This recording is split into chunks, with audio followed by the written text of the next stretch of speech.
ఈరోజు నేను చెప్పే కథ తల్లి చెప్పిందే నిజమైంది. కథలోకి వెళ్దామా?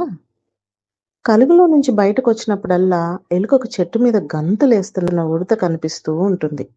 ఉడత కనిపిస్తే ఎలుకకు భలే ముచ్చటేస్తూ ఉంటుంది.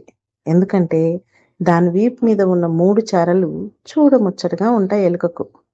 తనకు అలాంటి చారలు లేవే అని ఎలుకకు దిగులు. ఆ మాటే తల్లితో అంటే, అవి పుట్టుకతో వచ్చేవి. మనకి కూర పళ్ళు ఉన్నాయి. వాటితో మనం ఏదైనా కొరకగలం. అవి ఉడతకు లేవు కదా! ఒక్కో జీవికి ఒక్కో ప్రత్యేకత సహజంగా వస్తుంది. దాని గురించి ఆట్టే ఆలోచించకు. బుర్ర చెడిపోతుంది అన్నది. అప్పటికి ఎలుక మౌనంగా ఉంది. కానీ ఆ విషయం ఆలోచించడం మానలేదు. ఆలోచించగా దానికో ఉపాయం తట్టింది.